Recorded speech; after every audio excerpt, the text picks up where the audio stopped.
boshida qayerdansiz desam shu o'zbekman deganlarda man o'shanda ha mayli deganman. O'sha orada bir gaplashmaganmiz, esingizda bo'lsa. To'g'ri, gaplashmagan. O'shanda men hayron qoldim. Qanaqa qilib tushunmasligingiz mumkin? Ya'ni to'g'ri tushunishim mumkin, rus tillari yaxshi bo'lmasligi mumkin va hokazoda, lekin kiril alifbosi jam bo'lsa qoliysiz-u degan ma'noda tushunganman-da. O'zbek millatiga mansub bo'lgan xitoylik. To'g'ri. O'ylab ko'rsam qiynalmagan ekanman. Qiynalgansiz. Shu kichik bolalikda u shu o'ynab o'rganib qolganda.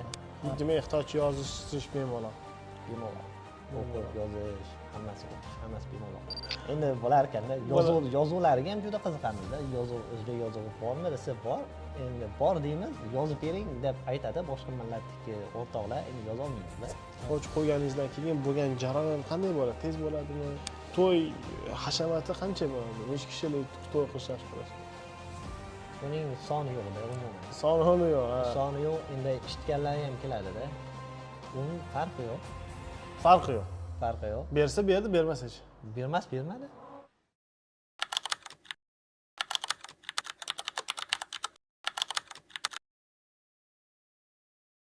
Assalomu alaykum aziz obunachilar, aziz vatandoshlar. Bizning uzoq kutilgan podkastimiz va nihoyat boshlandi. Bizning birinchi mehmonimiz anchadan beri kutgan va men o'zim juda ham qiziqib, intizorlik bilan kutgan bir insonni chaqirganmiz. Ular xitoylik o'zbek vatandoshimiz, ya'ni umumiy olganda o'sha xitoylik pasporti ega bo'lgan bizning o'zbek vatandoshimiz haqida bo'ladi. Va bugungi qahramonimiz Muhammad Ali. Assalomu alaykum. Alaykum assalom. Xush kelibsiz bizning studiyamizga. Juda ham xursandman. Juda ham ya'ni o'z taassurotlarini bildirish uchun bilmadim nima deyish ham til ojiz. Lekin aytmoqchi bo'lganim, birinchi marta sizni ko'rganimda o'zi siz aytgansiz, menga esingizda bo'lsa, shu birinchi uchrashuvni eslatmoqchiman hammaga. Bir salkam bir 3-4 yil avval bo'lgan-a. O'shanda bir ko'chadan ketayotganingizda Muhammad Alini ko'rganman-da. Keyin bir tanishib qolganmiz Xitoyda, tanishib qolib boshqa qilib, boshida qayerdansiz desam, shu o'zbekman deganlarda, men o'shanda ha mayli deganman. O'sha orada bir gaplashmaganmiz, esingizda bo'lsa. To'g'ri, gaplashmagan. Keyin bir men so'radimmi, bir so'rash chiqib, keyin bir boshladik-da. Boshlaganimizda qanaqa bo'lgan bilasizmi? Sizlarga aytib beraman. Men endi bizda xullas kiril alifbosi bor, lotin alifbosi bor. O'shanda boshida o'sha lotin alifbosida assalomu alaykum, alaykum assalom deb gaplashganmiz. Keyin ma'lum bir anaqadan keyin bir kiril alifbosida sizga nimadir yozganman. Siz menga yozganingizdan keyin kiril alifbosida qaytarganman-da javobni. O'shanda Muhammad Ali nima deganlar? Aka, men tushunmayman deb audio yozganlar-da menga. Sizlar Ovoziga bir tek yaxshi. Ovoz gapirsa tushunmayman deganlar. O'shanda men hayron qoldim. Qanaqa qilib tushunmasligingiz mumkin? Ya'ni to'g'ri tushunishim mumkin, rus tillari yaxshi bo'lmasligi mumkin va hokazoda, lekin kiril alifbosi jam bo'lsa qoliysiz-u degan ma'noda tushunganman-da. Keyin hayron qolganman. Keyin siz aytgansiz, men xitoylik o'zbekman deganlarida ishonasizmi? O'shanda ham ishonmaganman. Bilasizmi nima o'ylaganman? Ota-onangiz biznes qilsa kerak, shu yerda tug'ilib katta bo'lgan bo'lsangiz, chunki Xitoyda tug'ilgan vatandoshlarimiz ham juda ko'p-da, bunaqa kam emas demoqchiman. Ya'ni Xitoy tug'ilgan, keyin O'zbekistonga qaytib ketishgan. Shuning uchun siz tadbirkormi deb so'raganman, sizdami? To'g'ri. Keyin o'ylab turib, siz ham zo'r gap aytgansiz, sizda bo'lsa, shunaqa bo'lsa kerak. Shunaqa bo'lsa kerak deganlarda, keyin men o'ylab keyin aytganmanki, ha, demak, tadbirkor bolasi bo'lsa kerak. Keyin siz menga tushuntirgansizki, siz O'zbek, ya'ni o'zbek millatiga mansub bo'lgan xitoylik. To'g'ri. Xo'p, endi Muhammad Ali o'zingiz yana umumiy ayting, qachon kelib qolgansiz Xitoyga? Shu masalani bir hammasini yoritib ochinglar. Men Xitoyga shu tug'ilgandan shu joyda kelib qolganman. Tug'ildingiz. Endi biz avvalgi jamoat bo'ladimi? Jamoat. Unda apoq dodamning dodalari bir 100 yil oldinmi, hozirgiga nisbatan bir 100 yil oldin kelganlar ekan. U payt aytishlaricha apoq dada 100 yil avval. Bu taxminan 1925-yil, 1920-yil, endi u shu Stalin paytlari bo'layotgan ekan. Shu SSR paytini Stalin paytlari bo'lgan ekan-da. taxminan? Bilmadim, shuncha bo'lsa kerak. Taxminan. Taxminan. Ha. Biz biladiganimiz oson bo'lmagan, ancha oson Opoq bo'lmagan. dodam shu Opoq dodam deysiz. Opoq dodam. Men Toshkentdanman, Muhammad Ali. Hop. Opoq doda bizda unaqa gap o'zi yo'q, lekin qiziqyapman. Opoq doda bu sizni dadangizni dadalarida-ya? To'g'ri. Ha. Dadangiz qanday deysiz? Adajon deysizmi, nima deysiz? Dada deymiz. Dada deysiz, ha? Dada, Bizda ota shu. ota ham deysiz. Ota ham deymiz, ba'zi payt dada ham Men deymiz. hayron qolganim, ya'ni 4 avlod o'tsa ham o'zbek tilini, sof o'zbek tilini saqlab qolganingizga men respekt, ya'ni juda katta ham masalan men uchun bir taassurot bo'lgan. Xo'p, opa dodangiz, uzr gapingiz bo'ldi. Mayli. Opa dodangiz 8 yoshida kelgan ekan. ha, opa dodangiz 8 yoshlarida Xitoyga kelgan. Shu Demak, 8 ularning yoshida- otalari hijrat qilishgan ekanda. To'g'ri. 8 yoshida otasi olib kelganlar. Ya'ni opoq dadamning dadasi. Opoq dadangizni dadalari. Ha. Opoq dadangiz dadalari siz qanday deysiz? Bilmayman, shuni sizdan so'rash kerak bo'ladi. O'zbekistonda qanday Yo'q, deydi? haqiqatan ham nima der ekan? Opoq dada, ya'ni katta buvi deymizmi? Yo'q. Katta opoq dada Biz deydimi? buvijon, dodajon deymiz. Katta doda deymizmi? Ya'ni endi shunaqa bo'lsa kerak-a? Yo, shunaqa. Xullas, dodajon deymiz biz. Dodajon deymiz, buvijon deymiz. Men Toshkentda ulardan kattarog'ini katta buvi yo katta bobo deb chaqirsa kerak oynahoy. Hozirgi yoshlar o'syapti-yu, Ha. tug'ilib cho'ng bo'lyapti. Endi shunga o'xshagan borda, opoq dadasi ham bor, opoq dadasining dadasi ham bor. Ular endi katta opoq dada, kichik opoq dada deb shunday Bir xil ekan, chaqirishadi. unda bir xil Shunday. ya'ni umuman olganda bir xil ekan. Shu katta opoq dadamni 8 yoshida olib kelgan. Keyin shu Xitoyda qolishgan. Shu biznes qilib, hali turmushga shu bu va hokazo. Keyin otam, dadam birinchi Xitoyda o'sib tug'ilganlar. Birinchi avlod, men ikkinchi avlod. Xullas, otangiz birinchi avlod, siz ikkinchi avlod bo'lgan ekansiz. Xitoyda tug'ilgan ikkinchi avlod o'zbek.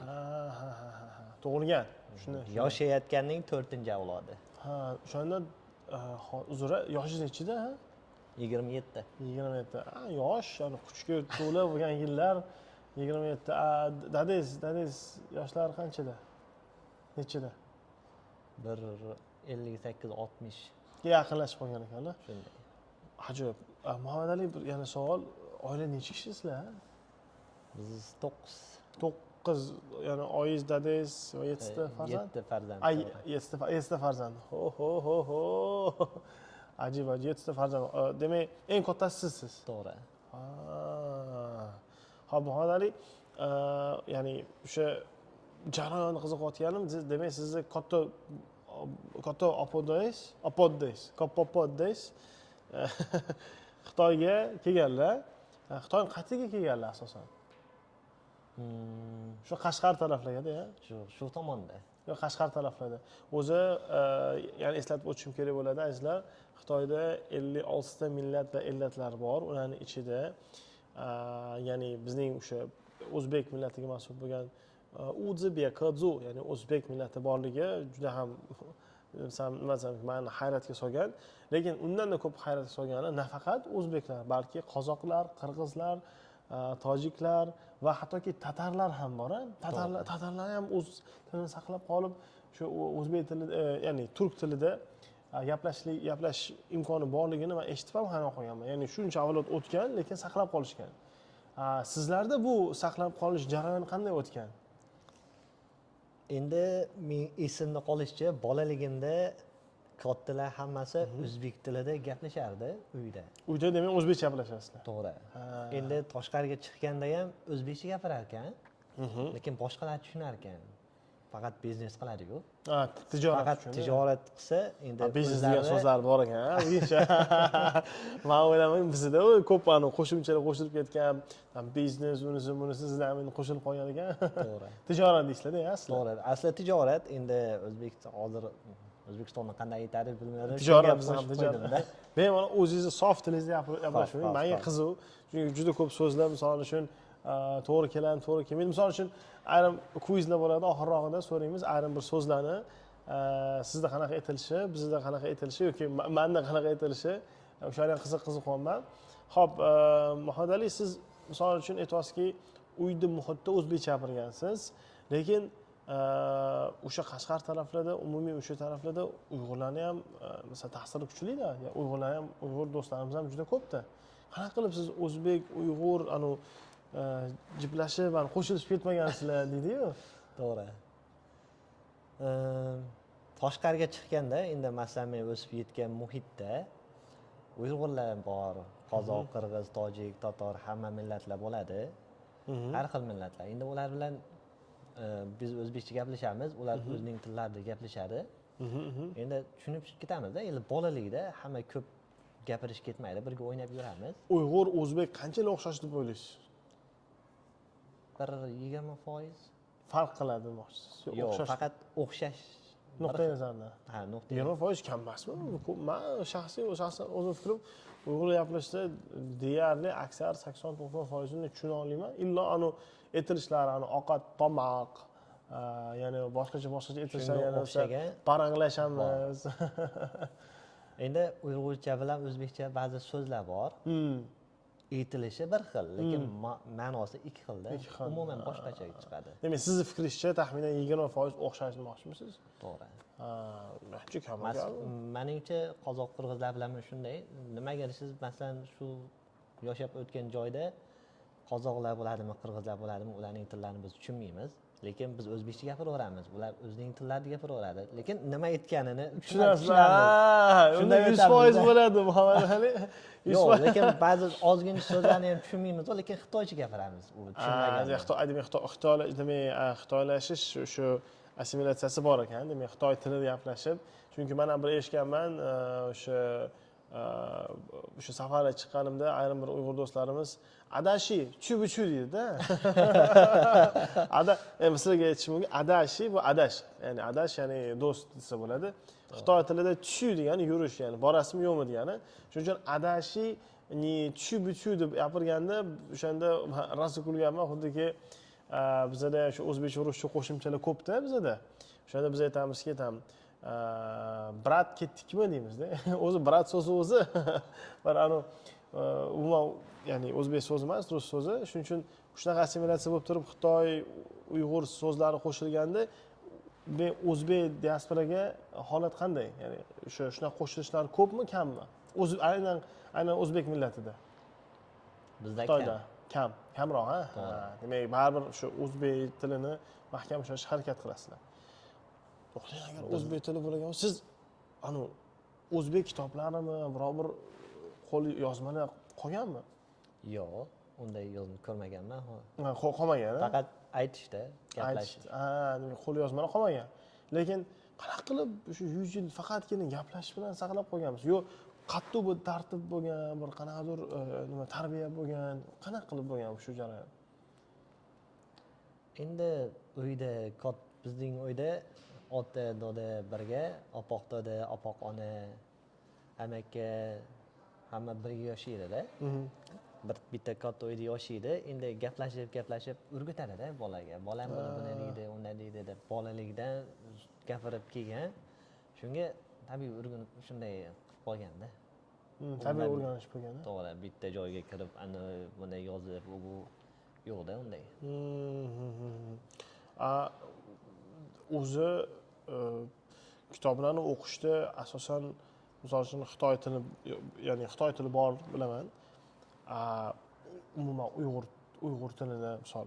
Chunki sizlarga eslatib o'tishim mumkin, Uyg'ur tili haligacha bor. O'zim shaxsan bir nechta kitoblarni ko'rganman. Ya'ni arab alifbosida Uyg'ur tilida yozilgan bir nechta kitoblar bor. Shu kitoblarni o'zim birinchi marta ko'rganimda wow deganman. O'qishga harakat qilganman va shu ayrim bir shu arab so'zlarini bilganim uchun, arab alifbosini bilganim uchun o'qiganimda o'zim hayron qolganman.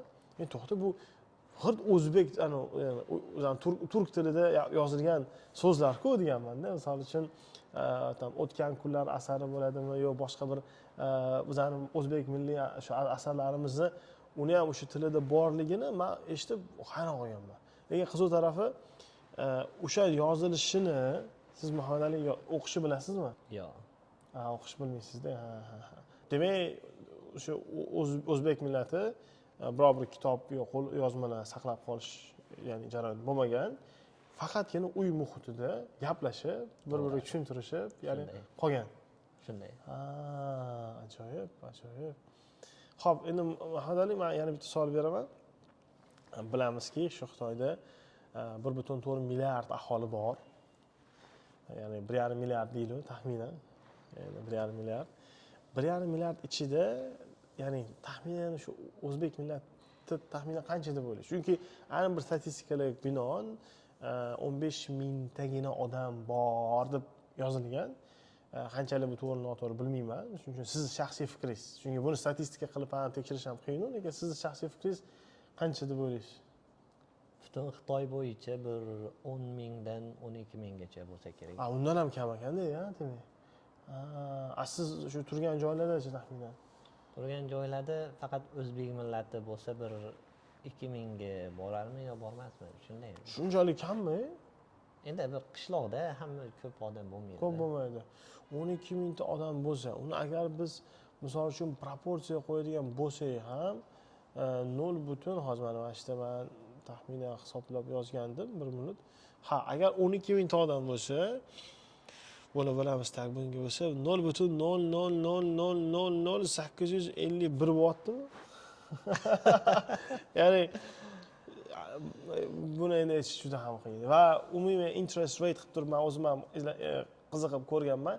Ya'ni sizni uchratish o'zi Xitoyda 0,001% ekan. Ya'ni bunaqa statistika olib turib, sizlarni sizni uchratish o'zi bir taxminan bir qanaqadir bir tasodif deymiz-ku, bir haqiqatan ham wow holatda. Juda kam odam sizlar haqida biladi, juda ham kam odam umuman eshitgan bu haqida. Shuning uchun ham umid qilaman, juda ko'p obunachilar buni qiziqadi. Lekin mana shunaqa jiplikda aytaylik, bir 12 mingta atrofida bo'lsa, sizlar bir-biri bilan tanish jarayoni qanaqa bo'ladi? Qanday bo'ladi? Ya'ni hamma shu bir-birini taniydimi yo aksar holatlarda? O'zbeklarmi? Tanishar ekanlar. Aksar tanishadi. Katta shu opoqdadan shu yoshdagi odamlar endi bir-birini tanishar ekan. Birga kelganda shu payt. Keyin hozirgi bolalar yaxshi tanishib ketmaydi-ku, lekin o'zbekman desa, tanishib qo'yamiz, tanishib, shuncha odam kam bo'lganda albatta tanishib, kimligini bilgisi keladi. Lekin bitta qishloqda bo'lsa, hammasi tanishar ekan. Hamma birini taniydi. Xo'p, uyda bir tilda, jamiyatda boshqa tilda gaplashishga nima deb ta'rif berishingiz mumkin? Misol uchun xitoyliklar bilan, boshqalar bilan qanday muloqotda, misol xitoy tili siz qiynalasizmi gaplashishga? Umuman o'zim ham bilmayman, mencha qiynalmasam kerak. Nimaga siz bolalikdan shu maktabda shu tilni o'rganib kelganda, uyda o'zbekcha, jamiyatga chiqqanda shu kim bilan qaysi millat bilan munosabat bog'lasa, agar shularnikini bilsak, shulardan gaplashamiz. Bo'lmasa o'zbekchada. Bo'lmasa shu xitoychada gaplashamiz, shu ko'proq hammasi bilishadi-ku. Shunday.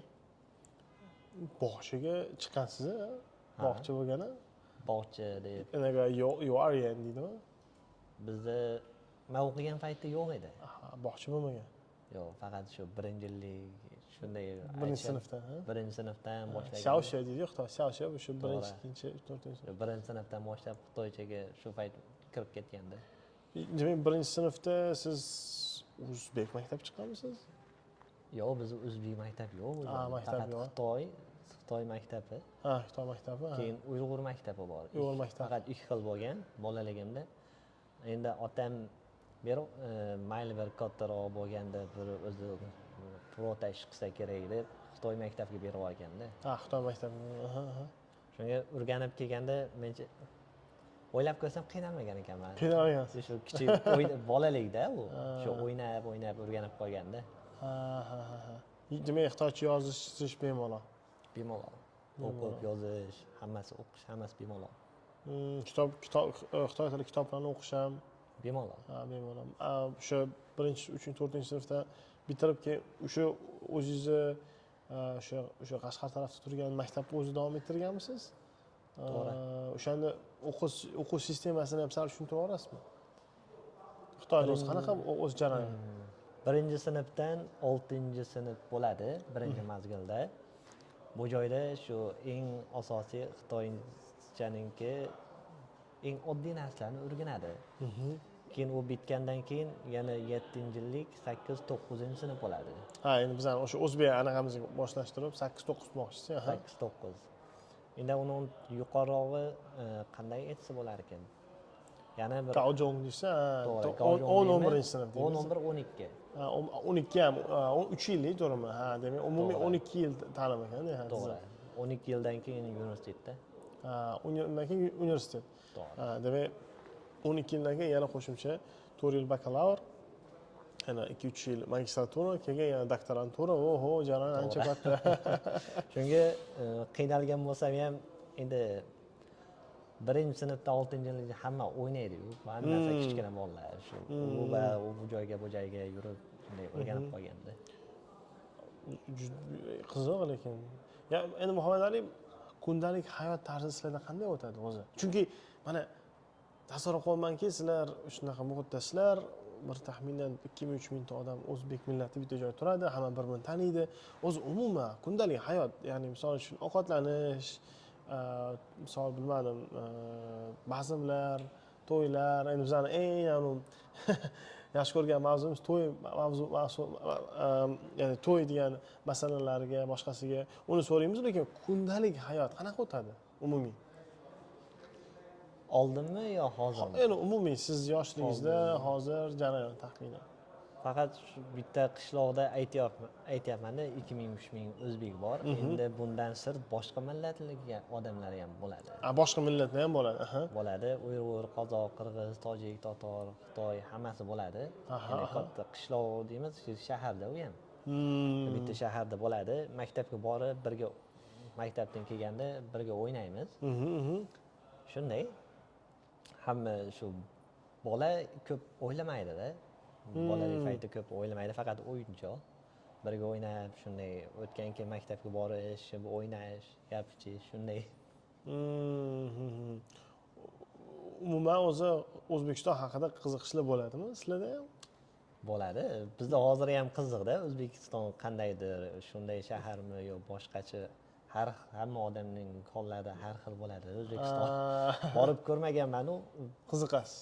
Hamma qiziqadi-da. O'zbekiston qanday shahardir, yana qanday shu joyga o'xshaydimi yo u joydagi odamlar qanday kiyinib yurishadi, nima ovqatlari, qanday yangiliklar bo'ladi, o'zi o'xshamaydi ekan. Endi urf odatlar biz bilan bir xilmidi yo boshqacharoqmidi?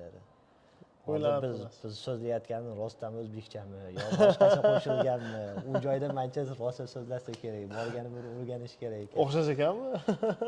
Endi bo'lar ekanda, yozuvlariga ham juda qiziqamiz-da. Yozuv, o'zbek yozuvi bormi desa bor. Endi bor deymiz, yozib bering deb aytadi boshqa millatdagi o'rtoqlar, endi yoza olmaymiz-da. Gapiring desa, gapir bemalol endi. Yoziqinglar bormi desa, bor, endi yoza olmaymiz. Shunga qiziqamiz-da, bu qanday odamlar bo'lgan, qanday bir holatda.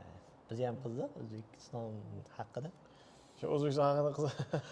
Demak, O'zbekistonni ham bir qaysi ma'noda bir vatan sifatida bir ko'rish degan narsa bor. Ya'ni yaxshi ko'rish, unga hissiyotlar bo'lish. Aytgancha men so'ramoqchi edim, sizni shu katta opodingiz, ya'ni sizni katta opodingiz, ya'ni boboyingiz otalari O'zbekiston qayerdan kelganda taxminan? Aytishlaricha Namangandan kelgan. Ha, Namangan tarafdan. To'g'ri. Namangan taraflardan. Ha, o'shanda buvingiz ham shundayda, ya'ni ikkala avlod Namangandan kelishgan. Oldingi ikki avlod Namangandan, keyingisi shu Xitoyda tug'ilgan, o'sib cho'mgan. O'sib cho'mgan. Shu aytganim birinchi marta uchrashganimizda ham O'zbekistondanman degandilar. Hozir esladim, siz o'sha Namangan deganmidingiz deb, o'sha Namangan yo Andijon demoqchi edim, nimaga? Esdan qolmadi, ancha bo'ldi. Andijon ancha bo'ldi. Namangan taraflar. Demak, namanganlik akalarni ko'rsangiz, xursand bo'larkansiz. Ajib.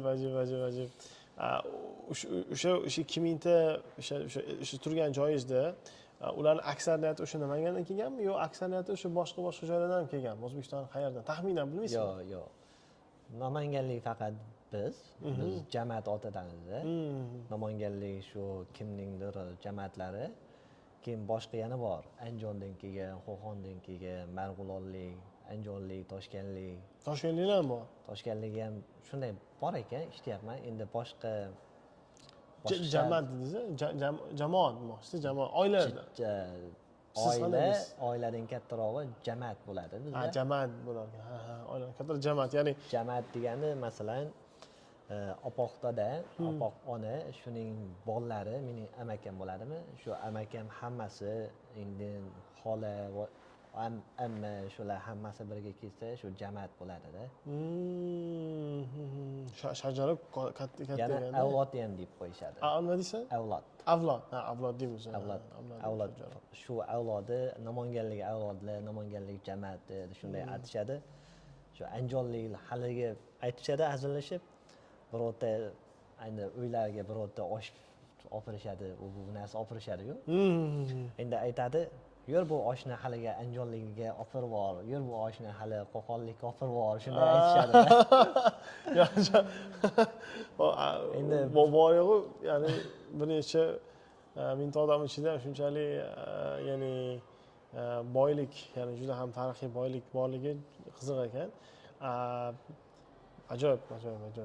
Men nima deyishga ham o'ylayapman, lekin men qiziqayotgani o'zi yeb icharlar, ovqatlar qanday o'zi? Namagancha oshda? Oshning o'zi har xil bo'ladi. Sizlarning o'zingizda ham har xil turlari bor. Har xil bo'ladi.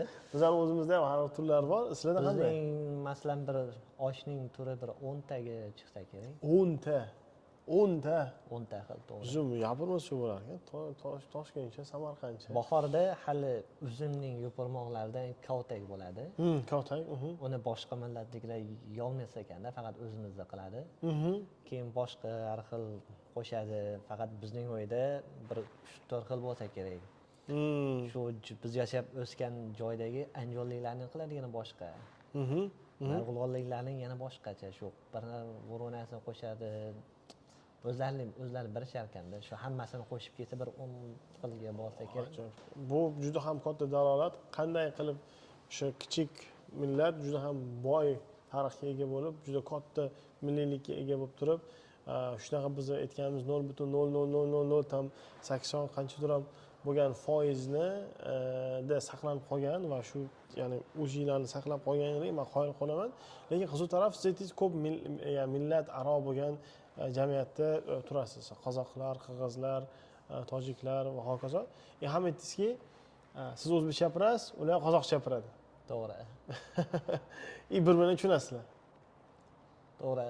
Endi gap bu joydagi tushunish ko'plari tildagi gap emas. Har turmush odatlari bo'ladi, shu ishlaridan nima ish qilingan, ha bu nima aytmoqchi. Shundayda, endi ko'proq ishlatadigan narsani hammamiz tushunamiz. Endi boshqacharoq bo'lsa, ha bu buni aytmoqchi ekan, shuni aytmoqchi ekan. Ko'proq tushunish hali gapdan emas, boshqa birorta ish harakatdanmi yoki birorta shundayda. Shunday, umumiy jihatlar tushunilar ekan. O'zi bizda ham shunaqa, misol uchun agar qozog'istonliklar yo bizning qozoq qardoshlarimiz yo qirg'iz qardoshlarimiz yo umumiy shu O'rta Osiyoda bo'lgan, ya'ni Markaziy Osiyoda bo'lgan o'sha millatlar orasida hammasini oladigan bo'lsak, ularni tushunish ya'ni juda ham qulay, faqatgina shu xulosani o'rganish kerak. Sal chidab turish kerak, birdaniga ruscha gapirmasdan gapiring deb. Meni ham tajriba bo'lgan, qirg'iz do'stlarimiz bilan gaplashayotganimizda qirg'izcha gapiravering deganman-da, keyin gapirayotgan joyda men o'zim mazza qilganman. Shunday men o'ylagandim, buni men ham o'ylagandim. Hammasi qozoq, qirg'iz, tojik deyapti. Nega? Biz gapirsak ular ham tushunadi, ularning biz ham tushunamiz. Boshqacha bir tushunmaydiganroq bo'lmaydimi deb. Keyin bilsa hali bolalikda endi ko'p narsani aytish shart emas ekanda. Shunga tushunib ketar ekan. Keyin bolalikdan birga kattalashgan sari endi tushunib ketar ekanmiz bu odamni. Shuni nima aytmoqchi. Shunga bu joyda aytmoqchi bo'lganim ko'prog'i tildagi tushunish emas, hali odatdagi shu odamni men bilaman, shuni tushunaman. Shu xildagi tushunish bo'lib ketar ekanda. Wow. Ajoyib. Muhammad Ali, yana bitta savol beraman. Ya'ni juda ko'p savollar ko'p. Demak, Xitoylik o'zbeklar asosiy ish faoliyati nimada? Ya'ni asosiy ish nima ish bilan shug'ullanishadi? Misol uchun diaspora bor, mana shu yerda turishadi. Bir necha deyarli 1 asrdan ko'proq. Asosiy ish faoliyatinglar nimada? Ya'ni misol uchun o'qituvchilik bo'ladimi, doktorlik bo'ladimi, nima qilishadi? Ko'proq biznesda, Tijorat. tijoratda, keyin hali hunarda. Hunarda. Hunar. Nima hunarchilikda? Kimlardir osh pishiradi, kimlardir hali gilam to'qiydi. Gilam sozlar ham bor, a?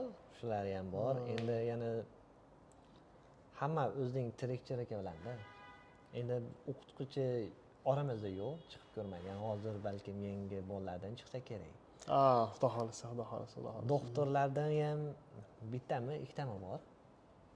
Doktorlar. Shu yangi hali shug'ullanmagan narsa hali ko'pda. Agar birorta kimdir masalan hozir birorta o'zbek, Xitoydagi o'zbek birorta doktorlik bilan shug'ullanib, doktorxona ochgan bo'lsa, Xitoydagi o'zbek hammasi biladi-da.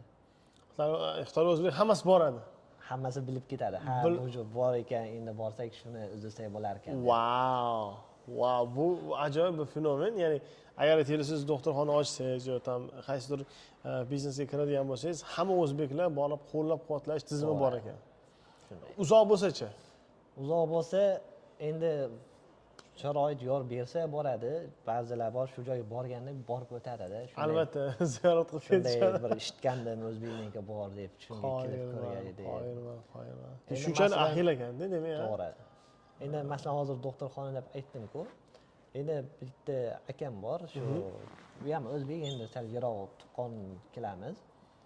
U doktorxonaga xizmatga chiqqanda, shunday aholi bo'lganki, o'zbeklardan shunday bir eshitgan, shu bitta o'zbek doktorxonaga o'tibdi, doktor universitetga, hozir doktorxonada biznes qilyapti desa, biz o'ylagan, va, doktor bo'ldi. Katta doktor bo'lib ketdi. Endi deb shunda shu akadan keyin so'raganim, aytadi, shu payt umuman hamma o'zbek keladi yonimga. Hamma kichkina narsa bo'lsa telefon qiladi, aka shunday ish bo'lganda nima qilish kerak? Hammasi telefon so'raydi. Ishlab yurganimda ham tashqarida nima qilib yursam telefon keladi, olsam hammasi o'zbek. Shu joyga shahar bizdan ancha yiroqroq, 1000 kilometr yiroqlikda. 1000 kilometrdan. Shu shaharga borsak telefon qiladi-da. U ham tonimaydi ko'p o'zbeklarni, lekin o'zbekligini biladi. Boradi, bir ovqatlanadi, u bu shunday. Shu holatda-da. Juda ham qiziq holat. Ya'ni biznes ochiladigan bo'lsa, butun jamiyat bilan borib qo'llab-quvvatlash tizimi borligi juda ajoyib. Xo'p, tak, umumiy o'sha ishlar masalasini bildik. Nima deb o'ylaysiz, o'sha o'zbek diasporasi, o'sha o'zbek, xitoylik o'zbeklar jamiyatda bo'layotgan o'zini o'rni qanchalik, misol uchun boshqacharoq? Misol uchun aytaylik, Xitoyda 56 millat va illat bor. Har bitta millat illatni, misol uchun xitoylik karislar bor, xitoylik yaponlar bor, xitoylik bir boshqa millatlar, ularning har bitta o'rni bir ma'lum darajada sezilarli darajada. Sizlarda u yerda o'sha o'zbeklarga bo'lgan munosabat qanday? Bizning shu yashab o'tgan shaharda o'zbeklarga bo'lgan ko'pchilik hammasi hurmat qilishadi. Demak, nimaga desangiz, bu o'ylaydi ko'pchilikda bu o'zbeklar rostchil, aldamaydi. Nima ish qilsa, masalan, biznes qiladi, tijorat qiladimi yoki bir hunar qiladimi? Masalan, tijoratga hamma kishi bir xil tijorat qilmaydi-da. U birovni yeydigan narsa sotadi, bu ichadigan, u ishlatadigan, har xilni qiladi. Keyin jamiyatdagi boshqa millatlar o'ylaydi-da, o'zbeklarning yoniga borsam ishonchli, ko'proq aldamaydi. Shunday o'ylaydi, ko'proq keladi. Buni video qilganimizdan juda ham xursandman. O'z asliyatini saqlab qolib, ya'ni nima desam ekan, ya'ni shu darajada obro'ga e'tibor bo'lsa-ki, misol uchun men omonatim borda, shu o'zbekka bersam saqlab qoladi. Men ishim borda, o'zbekka, ya'ni hojatlarni chiqarib yurishinglarni o'zi bu juda katta yutuq deb o'ylayman. Va umumiy o'sha o'zbeklar tijoratga yaxshi dedingiz. Kimlar bilan ko'p tijorat qilishga ko'rishadi? Xitoy juda katta. Juda bilan albatta juda ham Juda katta. Endi 56 millatning hammasi bitta joyga to'plashmaydi-da. Har Shunday, bir joylarda bo'ladi. Bizda yashaydigan joylarda bir 8-9 ta millat birga yashasa kerak. Ancha ko'p emas-ku, endi 8-9 ta ham kam emas. Endi shular bilan birga qilamiz. Hammaga nima kerak bo'lsa ko'proq kelishadi. Endi ularning birovda tuqqanlarning orasida oshgan bo'lsa, unga boradi. Agar ularda hammasida topilmasa, o'zbeklarniki ham topilmasa, keyin boshqa joylarga berib yuborishi mumkin. Bizlarda ham shunday qilishadi. Biror narsa kerak bo'lsa, birinchi mahal shu tuqqanlarnikiga qaraymiz. Undan keyin boshqa o'zbeklarga tekshiramiz, bormi, yo'qmi. Undan keyin kimning yaxshiroq, kim aldamaydi, rostchil ish qiladi, shunga qarab shunday muomalada. Ajoyib. Xo'p, endi eng kulminson degan savollardan biri deymiz. To'y marosimi qanday o'tadi bu sizlarda? To'y rasmlari? Yo'q, marosim deganimda, ya'ni marosim ya'ni qanday o'tish tezligi, misol uchun bizda jarayonlar juda ham qiynalashib ketgan, qiyin bo'lib ketgan. Uylanish desa, unisi bor, bunisi bor, orzu, havas, to'y, unisi mashina, to'yxona, juda katta narsalar. Sizlarda u qanday saqlanib qolgan? Bizda to'y qilsa, to'y qilgan odam shu otasi bilan, anasi bilan, onasi shu uyda turadi. Masalan, men bolaning kattasi, agar men uylansam, shu uydagilar bilan 1-2 yil birga turaman. Ya'ni ko'proqlari bor. Ikkinchi o'g'il to'y qilib bir bolalik bo'lganda, birinchi o'g'il keyin chiqib ketadi. Kenjasi qolar ekanda, ha? To'g'ri. Bizda ham deyarli bir xil kenja qolish degan sistemasi bor. Kattalar chiqib ketish kerak. To'g'ri, kattalar chiqib bekor qiladi-da. Endi ikkinchisi, uchinchisi o'g'il shunday qiladi. Eng kenjasi qolar ekanda, shunaqa. Sizlar ham bir xil bo'lgan. Shu eng kenjasiga qoladi. To'y marosimlari qanaqa o'tadi? Misol uchun shu juda bir ko'pchilik qiziqadi deb o'ylayman. Umumiy o'sha misol uchun aytaylik, siz sovchi qo'ymoqchisiz. Sovchi qo'yganingizdan keyin bo'lgan jarayon qanday bo'ladi? Tez bo'ladimi? Sekin bo'ladimi? Tez bo'ladi. Juda tez bo'ladi. Tez bo'ladi. Masalan, qancha tez? Bir hafta ichida hammasi hali bir haftada hal bo'ladi. Bizga hozir Xitoyda masalan to'y qilmoqchi bo'lsa, uyingiz bo'lishi kerak, mashina bo'lishingiz kerak, u bo'lishi kerak, bu bo'lishi kerak, shunday ishlayapman. Endi bizda unday emas-da. Faqat ko'proq bizda to'y qilish bo'lsa, hozir bizda ko'proq biz topmaymiz-da, shu uydagilar topadi. Masalan, men o'ylanaman, qizni men topmayman-da, uydagilar topib shunday gaplashadi. Ya'ni misol uchun ota-ona ham sizni shu xohishlaringizni bilib turib topishga harakat qiladi-da. Siz o'zligingizni sizdan yaxshi bilishadi o'zi. To'g'ri. Keyin topadi, keyin ha bolani topgandek bir qarab ko'rishinglar deydi, yo qizning uyisiga kattalar bilan birga borib ko'ramiz, yo bir alohidami, shu bitta akami yo amakami birga chiqamiz. Ko'ramiz, xo'p, yoqdimi, yoqdi, yoqmadimi, xo'p, yana qidiramiz. Shunday holat. Keyin boradi sovchilikka, xo'p, ikki yil tomon rozi bo'lsa, undan bir hafta 10 kunlarga bir to'y bo'lib ketadi. Bir hafta 10 kun. Umumiy to'y jarayoni, ya'ni aytdingiz uni, to'y hashamati qancha bo'ladi? Necha kishilik to'y qilish yaxshi ko'rasiz? Buning soni yo'q-da umuman. Soni yo'q. Soni yo'q. Endi eshitganlar ham keladi-da. Biz bog'oq beramiz, kimlardir qolib ketadi. Ular ish qolsa, kimlardir to'y qilyapti degan bo'lsa, eshitdingizmi? Yo'q, eshitmadim. Xo'p, yuring birga boramiz. Hargiz haligi sen o'ylanyapsan, nega menga bog'oq bermading demaydi-da bizda. Demak, Chunki kim o'ylaydi, kimdir to'ychilik kimdir esdan chiqarib chaqirmasangiz xafa bo'lib meni chaqirmadi degan. Bizda unday yo'q-da. Kimlardir endi o'ylaydi-da hamma odam. Bu to'y qilyapti, ishlari ko'p, esidan chiqib qolgandir. Mayli biz ishdik, ishmagan bo'lsak mayli bormasdik, eshitib qoldik, boshqalardan bo'lsa ham yur boramiz. Endi boshqalarga ham yetkazib qo'yadi-da. Eshitdingmi, faloni to'y qilinyapti deydi. Ha, yo'q deydi, men yurib ketamiz. Borishadi, keyin hamma, ko'rishganda menga bog'oq bermabsan-ku deb hazillashib qo'yadi, esimdan chiqib qoldi. Mayli, ishni kelganingizdan xursandman, bo'ldi, shunday. Shunday shuncha odam bizda yo'q. Qancha mehmon kelsa bo'ldi, shunga hammaga osh berib, birga o'tib shunday qilamiz-da.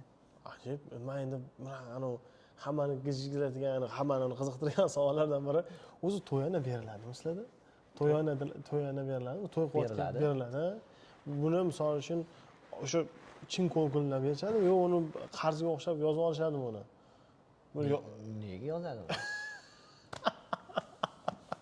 Yozadiganlari ham bormi? Bizda O'zbekiston shu darajada bo'lib ketganki, to'yona desa odamlar to'yona berib turib, uni bir qarz daftarchasiga o'xshab turib yozib olib uni. Kelasi to'y kim bergan, qancha bergan hisob-kitob qilib turib, bu to'yona emas, u xuddi qarzga o'xshab ketib qolgan bir Men ham shunday tushunyapman-da. Shunday bo'lib ketgan. Qarzga faqat qarzga yoziladi-ku bu. Lekin sizlarda bunday emas. Sizlarda shu chin ko'ngilda qancha bersa beradi. Bermasa-chi? Qizdan so'raymiz-da, endi qancha bersa rozisiz deb shu aytgani bo'ladi. Yo'q, qizga emas, umuman to'yona deganda siz hozir men sizga aytaman. Misol uchun siz to'y qilyapsiz-da, qarindosh urug'laringiz kelib turib, mana xonaning tabriklayman deb sizga aytaman. Ha, mengami? Ha. Sizgami, adangizgami beradigan to'yonani aytdim. Uning farqi yo'q. Farqi yo'q. Bersa berdi, bermasa-chi? Bermadi. Bermadi. O'rtoqlari keladi, o'g'illari keladi, eshitganlar ham keladi dedim-ku.